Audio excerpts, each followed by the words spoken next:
Cher Bertrand, je suis sous prompteur comme toi. Première partie. Tu m'as fait bosser enfoiré. Parce que je trouvais nécessaire de te répondre, pas forcément pour soulever des antagonismes entre ton paquet d'idées un peu trop foisonnant à mon goût qui part dans tous les sens, mais pour y opposer une vision du monde différente qu'on a toi et moi. Alors, je rappelle la définition de discussion du Larousse, discussio onis, qui signifie controverse, différent, sans pour autant que nous finissions ennemis. Enfin, je ne le souhaite pas. Alors, ce que j'ai ressenti dans tes propos, c'est que tu remettais en cause la démocratie, en fait. Alors, la question que je me suis posée, c'est comment se fait-il que le système démocratique en Occident soit remis en question à ce point? Si je tentais d'apporter un élément de réponse grâce au prisme de ce que je connais le mieux, c'est-à-dire mon pays, la France, je serais tenté d'évoquer la révolte des Gilets jaunes, qui est emblématique et qui est perçue par certains comme le retour de la lutte des classes. Ce mouvement va me permettre, à la fin de ma démonstration dans la deuxième partie, d'illustrer mon propos. Ce qui m'intéresse, c'est qu'il se définit aussi par ailleurs comme un mouvement de protestation non structuré, sporadique, spontané, qui apparaît en France en octobre 2018, grâce à la caisse de résonance que lui offrent les médias sociaux. La mobilisation, rappelons-nous, se cristallise autour d'un point originel, l'augmentation des prix des carburants automobiles. L'arrivée de ces nouveaux médias, comme vecteur de contestation populaire, est d'abord saluée par les intellectuels et les observateurs de la vie politique. Parce que sans médias sociaux, de tels mouvements n'auraient pas pu se mettre en branle. Et c'est ce qui m'intéresse. L'utilisation efficace des médias sociaux est à son apogée en décembre 2010, rappelle-toi, avec le déclenchement du printemps arabe. Certains vont jusqu'à parler de révolution Facebook, de révolution Twitter, voire de révolution 2.0, tant l'usage des réseaux sociaux à cette époque et des géants du net seront primordiaux dans le déclenchement et l'évolution de ce printemps des peuples. L'utilisation de technologies nouvelles va mettre à mal les régimes autoritaires en place qui n'ont rien vu venir, qui ne peuvent plus avoir recours aux vieilles ficelles traditionnelles de reprise en main de la vindicte populaire par la force, l'intimidation et la répression. Et on observe à l'époque un déplacement du pouvoir vers un système plus horizontal, capillaire, sans concentration géographique et difficilement contrôlable par l'ancien monde où le pouvoir est traditionnellement, comme tu le sais, vertical et pyramidal. Personne à cette époque n'y vient à l'idée de remettre en cause les réseaux dans ce jeu de prise de pouvoir. Au contraire, on les salue, même, louant leur efficacité à contrer des dictatures en place et à redonner parole au peuple sans contrôle possible. En fait, on verra plus tard qu'il n'en est rien et que le pouvoir chinois, par exemple, s'alertera rapidement de ce qui se passe en Occident et dans les pays arabes, retiendra vite la leçon et imposera une mise sous tutelle des GAFA quand il ne les écartera pas des différents marchés chinois ou qu'il finira par en produire de nouveau, Made in China, labellisé à la botte par le puissant parti et sous contrôle local.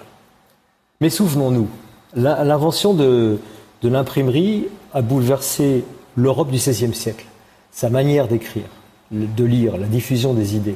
Elle révolutionne la pensée, le taux d'alphabétisation augmente, la propagation des idées concernant la religion, l'histoire, la science, la poésie, l'art, mais aussi la vie quotidienne fait basculer l'humanité dans une ère nouvelle. Eh bien, c'est tout à fait ce que nous sommes en train de vivre avec l'arrivée des médias sociaux. Tu possédais, nous possédions, vous possédiez votre personnalité traditionnelle, ancestrale, qui s'est développée autour de vos parents, ou de leur absence, de votre fratrie, de votre cercle familial, du voisinage, de l'encadrement géographique, culturel et traditionnel dans lequel vous viviez. Et parallèlement à tout ça, depuis quelques années, vous vous êtes bâti une personnalité numérique, digitale, sans corps apparent, ou possédant au contraire toutes les formes physiques que vous voulez bien lui donner, et qui ressemble à tout ce que je viens de décrire, mais qui n'est pas tout à fait le même, qui est libéré de l'espace et du temps, et qui nous permet d'être en contact avec un nombre innombrable d'êtres humains sur la planète, sans forcément qu'on les croise un jour dans le monde réel, mais qui se multiplie par ces échanges, va multiplier nos interactions, remettre en cause nos croyances, nos systèmes de valeurs. Alors on pourrait s'arrêter là et dire que tout va pour le mieux dans le meilleur des mondes, mais Aldous Huxley se rappelle à nous pour nous alerter de ces dérives. Et les dérives des réseaux sociaux vont aller s'accroissant sans contrôle efficace de la véracité ou des mensonges qu'ils diffusent, vers une violence verbale extrême, vers la fin de l'intimité de chacun d'entre nous, à tel point que par un phénomène de renversement des valeurs d'autrefois, il deviendra mal vu de ne pas y souscrire, de ne pas y être, de ne pas s'y montrer, mais de s'en prémunir, de s'en cacher, de rester dans le secret, bref, ce qui laissera place au doute et à la suspicion. Les opinions vont se polariser, être manipulables par le tout un chacun, ce qu'on ne tardera pas de nommer les influenceurs, ce qui exacerbera les tensions, la paranoïa, la division, les violences, les communautarismes et surtout, les fake news. Cet ensemble d'influenceurs qui, sous un mode particulier ou liés à des États souvent totalitaires comme la Russie, vont diffuser des mensonges, revisiter l'histoire récente ou ancienne, un ensemble de raisonnements qui jusqu'ici n'avaient jamais été remis en cause scientifiquement, sociologiquement, culturellement. Pourquoi faire? Pour les manipuler, les déformer, les nier et laisser croire à tout un tas de braves gens qui sont sous contrôle, manœuvrés en permanence par des forces occultes, des endroits planqués ou des pouvoirs qui s'y exercerait pour prendre le contrôle de nos vies, ce que nous avons de plus cher, notre famille, de nos enfants ou de notre portefeuille. Internet, qui était perçu jusqu'ici comme un moyen d'émancipation citoyenne, se transforme alors en une déconsolidation démocratique, d'où naît une méfiance généralisée des institutions, des autorités élues, des journalistes, et qui fragilise nos systèmes politiques, qui épuise nos démocraties et qui laisse le champ libre aux extrêmes de tout poil qui, dans ce bordel généralisé, émettent des constats faussés et tentent de prendre le pouvoir. Les réseaux sociaux polarisent les opinions selon un processus de psychologie de groupe très connu, d'appartenance idéologique, semblables, qui discutent ensemble, dans le vide, rejetant toute contradiction possible et qui se radicalisent.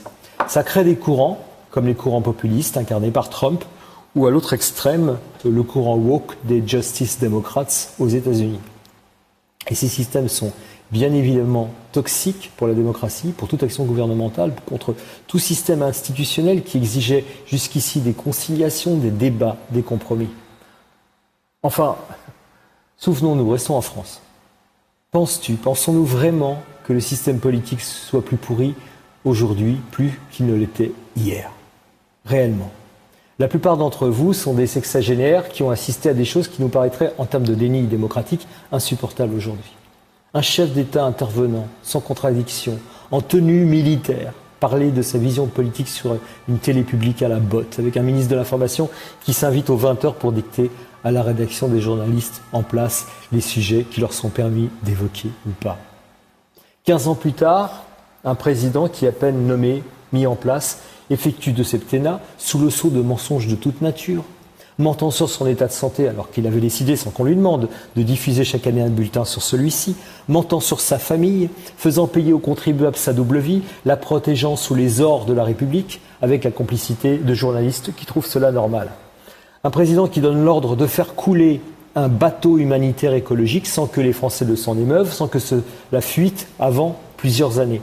Des gens qui se suicident à l'intérieur du palais, des magouilles d'un parti, celui-là même du président, qui bidonne des marchés publics pour enrichir ses membres, ou le parti lui-même, qui financera avec cela ses campagnes électorales. Un président qui donne l'ordre de mettre sur écoute une centaine de personnalités publiques de toutes sortes. L'opposition, évidemment, n'est pas en reste. À peine arrive-t-elle au pouvoir qu'elle traîne avec elle toutes les barbouzes de la terre dans ses valises, des valises remplies de fric, provenant souvent de régimes dictatoriaux africains, qu'on maintient en place contre monnaie sonnante et trébuchante. La première compagnie française mondiale de production de pétrole et de biocarburants qui mouille dans ses affaires, puis encore plus tard un ministre chargé du budget qui planque son argent en Suisse, etc., etc., etc. Y a-t-il vraiment moins de transparence aujourd'hui? Est-ce que les réseaux sociaux, dans ce monde de transparence, bénéfique ou toxique, quel qu'il soit, pourraient ne pas vous tenir dans la minute informés de telles magouilles? Je vous pose la question. Ou êtes-vous devenu beaucoup plus trop manipulable, beaucoup plus perméable à des médiums qui contrôlent vos affects, qui bouffent votre énergie et vos neurones? Fin de la première partie.